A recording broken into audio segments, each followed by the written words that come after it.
Let's update from 1.19.2 to 1.19.3. Alright, friends, back on Challenge once more, and in this tutorial we're going to be updating our Forge tutorial mod over here from 1.19.2 to 1.19.3. And there are about, well, 1.5 million things to do. But the first thing we of course need to do is go into our build.gradle file and change all of our dependencies and all of that craziness. Now, all of the code will be available to you in the description below in the GitHub repository, so going through this quite fast because there's a lot of changes that we have to make, so do keep that in mind. So first of all, we want to change to 1.19.3. This is 44.1.5, so that is the new version. Then we also want to change all of our, the JEI stuff, and that we sadly have to completely axe because JEI has not yet been updated, so the same thing goes for mechanism. The only thing that has updated is GeckoLib so far. That is on 1.19.3, and that is now GeckoLib version 4. I believe we're at 4.0.3, but we can double check this on the GeckoLib 4.03. That's actually true, and this should also be inside right here in the installation guide, Forge 4.03. That's perfect.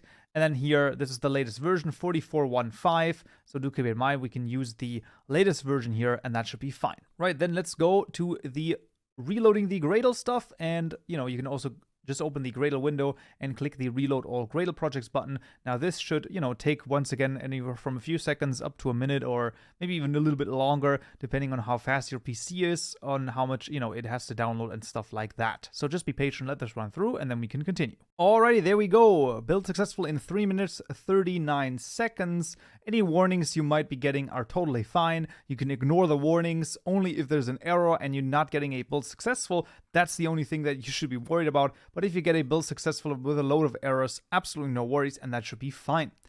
And once you change all of this, then of course you still need to go up to the mappings over here and change those. Now, the change mappings, I already have those prepared. It is 2022, 12, 18, 1.19.3, and that is actually also quite important. So just add this and then reload this as well, and then we should be good to go. Now, the first thing to do is, of course, because we're no longer having JEI over here, we can immediately go into the integration and just pretty much get rid of all of this. So I'm just holding Alt and then dragging down.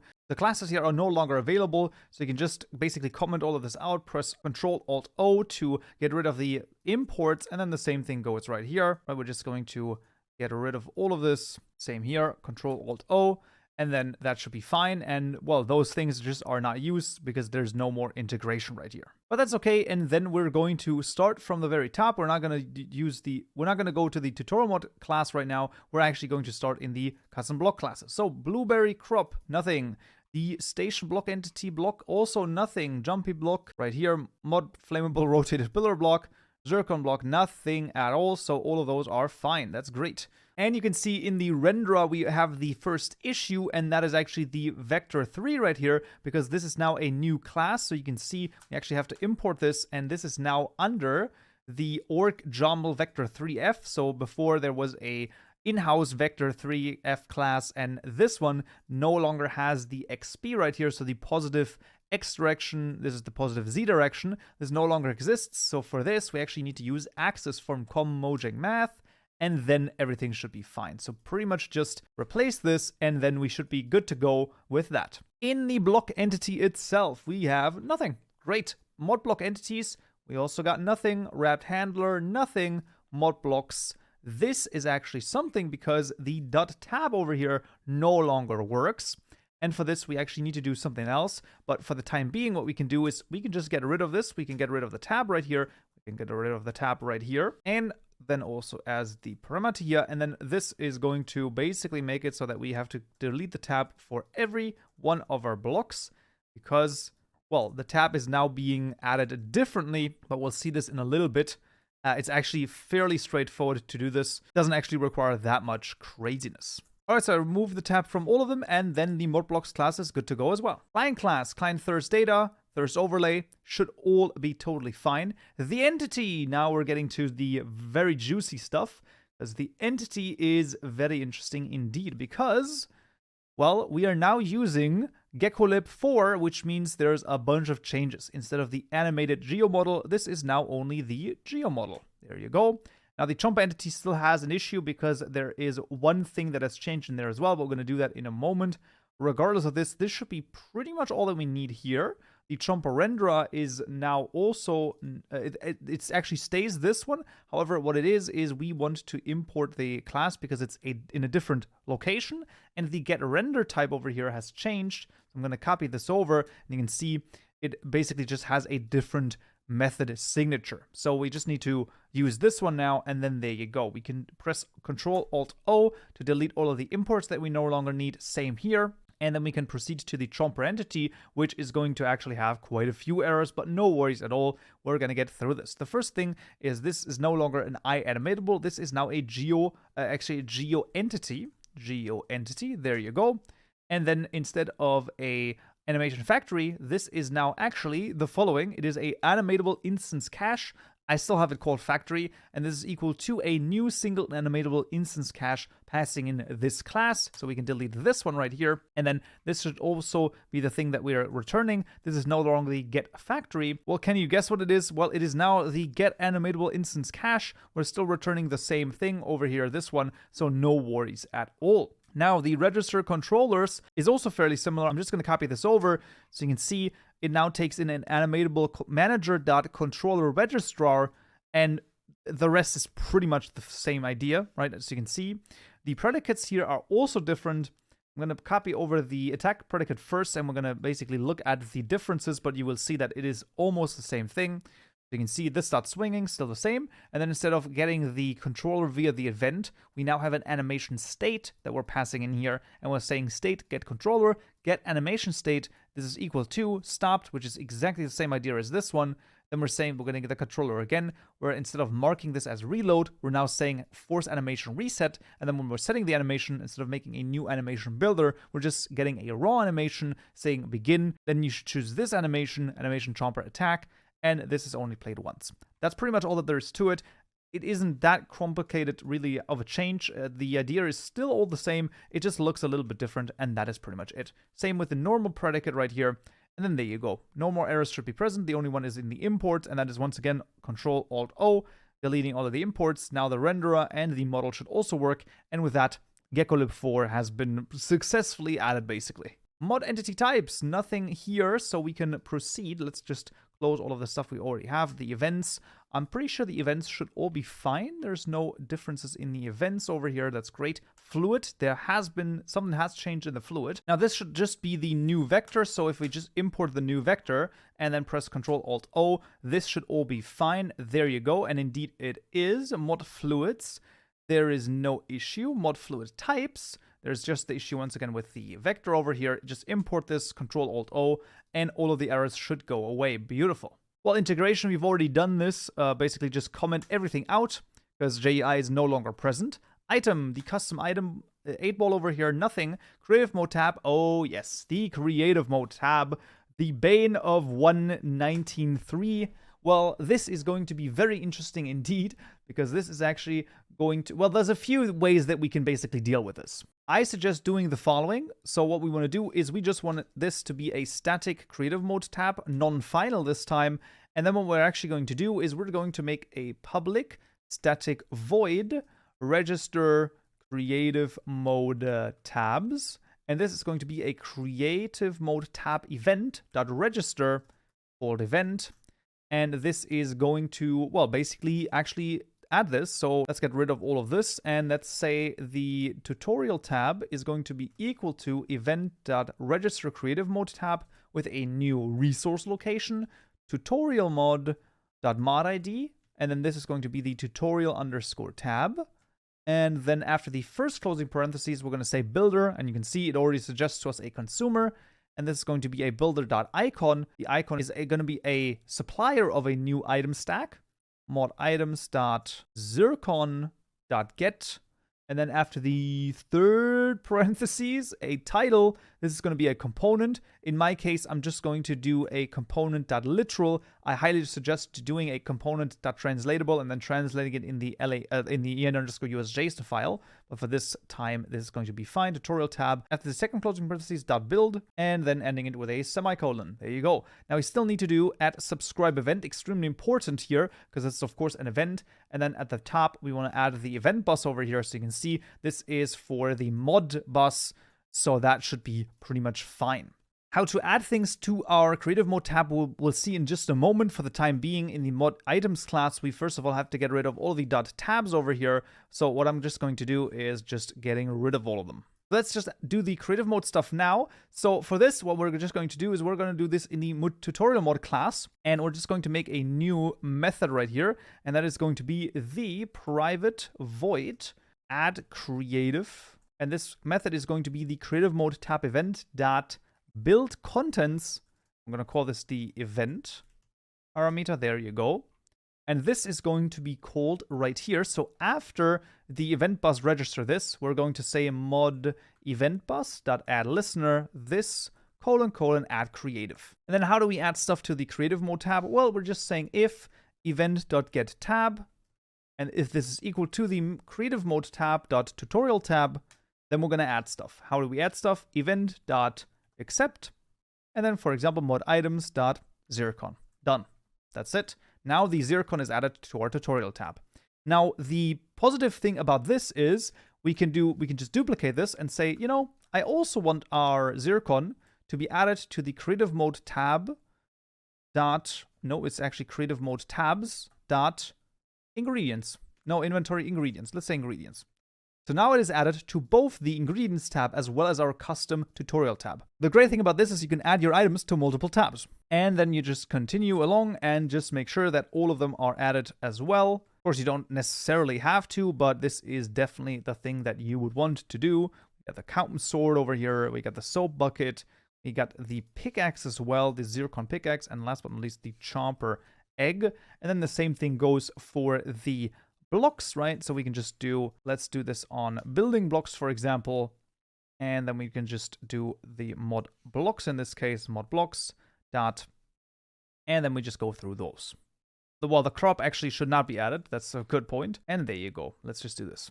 All right, in theory, that should be all of them. So we can then add them to the building blocks, and then just for the sake of argument, we're also going to add them to the tutorial tab right here. Right, now that should pretty much be the creative mode tabs done. Nice. Okay, let's continue along with the correct order over here. So this is going to be the loot. Loot should have nothing changed over here. And indeed it does not. Networking should also all work. The only thing I think the example one, for whatever reason, the spawning has changed. Now, because this is just the example packet, I've not looked into this. We're just going to comment this out and we're going to be fine because it was just an example. And then the rest here should all be fine. Beautiful. Mod messages should also have nothing. So this is all done. Painting, nothing here. Recipe, I think also everything is fine. Beautiful. Screen, I think there's something here. In the fluid renderer, indeed. So what we have is the matrix 4. I think that this is also just changed positions or changed packages. So just importing it again, and then we should be fine. Up here, Control-Alt-O if there's an import that does not work. Info area. So that's all fine. Then we get to the menu, and here we got nothing. The screen, here we got nothing. Beautiful. The mod menu types, also all great. Thirst provider. We're cruising through this at a breakneck speed, but this is absolutely amazing, right? You can see nothing going on in the util package at all. That's great. Villager, I think there's nothing in the villager. And then we get to our favorite thing, the world gen. And now you're all going to lose your mind because they changed world gen again. Woo! Yeah, of course they changed world gen again. Now there is a great new way of doing things. So first of all, we can see this no longer works because this is now, I believe this is no longer a holder even, right? I'm not even sure. Regardless though, we basically have to do some other stuff.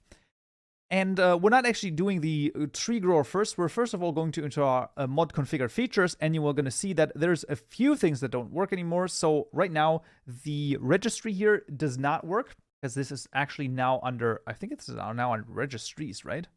Or is this not even a thing? No, it just doesn't exist at all anymore. So that's perfect, I guess. Regardless, though, we don't need any of this craziness anymore because this is now done completely via JSON files. Now, the good thing is that when it's done via JSON files, so we can actually use data generation to generate all of this stuff for JSON files.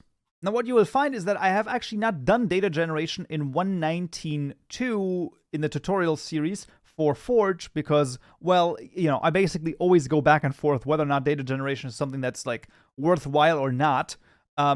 I think at this point, yeah, it's probably going to be worthwhile simply because of the fact that, well, either you can just generate it with pretty much all of this code, which is very, very similar, or you can make all of the JSON files by hand. However, if the JSON files look, let me just like show you one of them. If the JSON files look, you know, kind of like this, you probably don't want to make them by hand. So I think that at that point, it makes more sense to have this code and then have it generate the JSON files. Now we're going to go through this quite fast once again. The code is going to be all available to you in the description below in the GitHub repository, and I will in the 1.19.3 series go through this a little bit slower once again, you know, when we get there in the 1.19.3 series, so do keep that in mind, but we're going to get through this quite quickly. So first of all, configured features. The deferred register absolutely gone. Now we actually need resource keys over here for all of our different things. So you can see we need a resource key for the red maple, a spawn one, overworld zircon ore, and bam, bam, bam. So all of our different things that we've registered before are now all keys. So we want the keys. Next point of order. We now want a bootstrap method that looks kind of like this. It has a bootstrap context here of configured feature, because of course we're in the mod configured features class, right? And this is the case. Now the register key method, that's a custom method, same with another method that I will be copying over, and we no longer need this register method because we no longer have a deferred register. So you can see the register key and a new register method that now has these different parameters. So you can see bootstrap context, once again, of configured feature, a resource key of configured feature, a feature, and a feature configuration. Okay, now how does this all work? Well, the first thing in the bootstrap method is we're going to get a holder getter. Now this is a crazy name. Basically, the thing that this does is we can now, with this place features lookup, what we can do is we can look up all of the placed features just by passing in a resource key. The idea of this is because in, for example, the spawn right here, we're using the red maple checked mod place feature, and this is a way in which we can actually reference that. Now I'm going to make one of them and copy the rest over. What we want to do is we want to call the just made register method that we've just made, passing in the context, then passing in the resource key. So in this case, it would be red maple key, exactly. And then right here, we just want to copy everything that we've put into the configured feature. So the feature tree and then the tree feature configuration, just copy all of this over, paste it in here, and in theory, oh, we got one too many closing parentheses. We should get no errors, and that is what we need. This is what we need to do. So basically, we want to change it from there to there. Now, there's one thing that we can change, and that is instead of the ore features stone replaceables, this is no longer a static, field. We actually need to make this ourselves. Very annoying. New tag match test block tags dot. This is base stone overworld. There you go. And then this is the same thing, just with, instead of base stain overworld, it is deep slate ore replaceables. I think you can also do ore replaceables, I think. Stone ore replaceables. I think you can use either or. I don't think it really matters one way or the other. This one we already had to have made a custom one. And in this one, it is a new block match test blocks.netherrack. Now here you could also use a tag. There's another tag that is nether. Nope, there's not a K, but there should be a tag over here. Nether replaceable base stone nether. You could use that as well. It doesn't really matter all that much. Either one is fine. I'm just going to move all of those fields up here, and there we go. So that's going to be fine. And now I'm just going to copy over the rest of this method because, well, it is just, this is just what we need. There's one thing where we are going to get an error here because that is the mod place features, because we've not introduced the resource keys in the mod place features. But you can see overall, this is pretty much the same idea, right? So you can see right here, we're getting the overworld zircon ores with size 7, and then here we're getting the overall zircon ores with size 12 in this case. It's feature ore. It is pretty much almost the same idea. It's just done a little bit differently. Right, so let's get rid of all of this craziness. We can get rid of all of this, absolutely. And then this is the only 2 errors that should remain. Now, what I have found, and that is one thing that is very important, when you are making the ores, I have found that the size here has to be a little bit bigger than before. I don't know if they changed something with the size and the generation, but both this size and the veins in chunk number, you should increase that for testing purposes, because I have found that if it's like, I don't know, if it's like an 8 or something, then it's like almost impossible to find anything, which is very, very strange. Anyway, first of all, we can go back to the tree grower, and then let's just like get rid of this. Let's import the method again.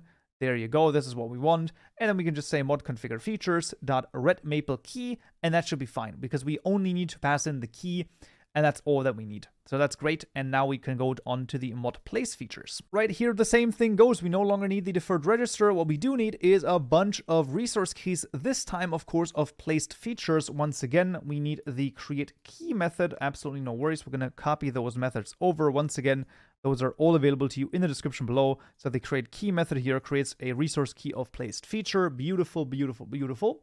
And then we also need a bootstrap method. Now this is going to look kind of like this. Bootstrap context placed features. And here we actually want a holder getter for the configured features, because once again, in the place features, we are always referencing our configured features. This is why we need this. Now here, I'm just going to copy over the entire thing because that should be fine.